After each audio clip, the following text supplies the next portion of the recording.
We are all doing the chocolate chip cookie recipe that I posted on my Linktree.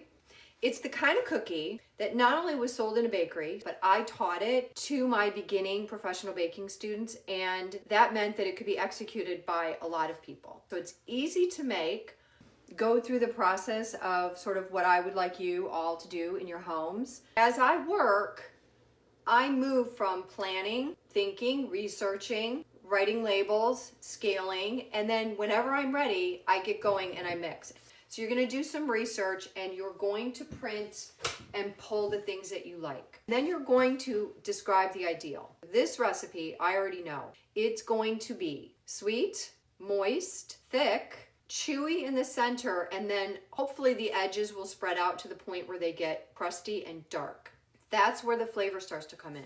So when you look at the recipe, how to make it, some best practices and things to think about, the ingredients, then we're working off of this 100% batch right there. These ounces and pounds are just for estimation purposes. Over here, you're going to look at the percentages. Flour is always at 100%.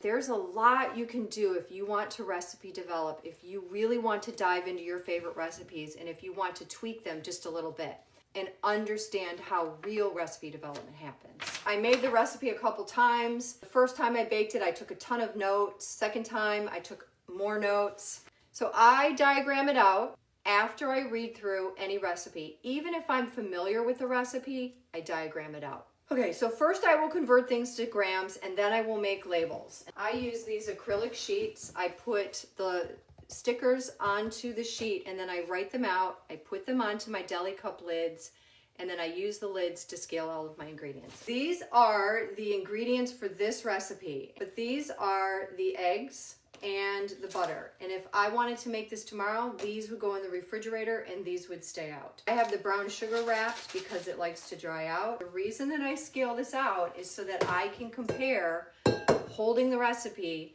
to these ingredients and confirm that I have it right. Next thing I'm gonna do is gather any tools that I need. When you work efficiently, it means that you have an area set up, you've sanitized everything, you've gathered the tools that you need, you have your pre-scaled ingredients, they're all at room temperature. But when it comes time to work is when you need to pull your hair back, wash your hands, get your apron on, focus, and get it done. I think right now there's enough information in terms of how to scale, how to read the recipe, how to think about how you're going to do it, rewrite it, scale it, mix it, refrigerate it, and freeze it. And then on Sunday, you'll come informed. And then when I talk about baking it and kind of bring you through that and answer all your questions, because Sunday will be about all of your questions. You will have some skin in the game, you will have some understanding of what's going on, and you'll know what questions to ask. And I'll see you Sunday. Happy baking, and let me know if you have any questions.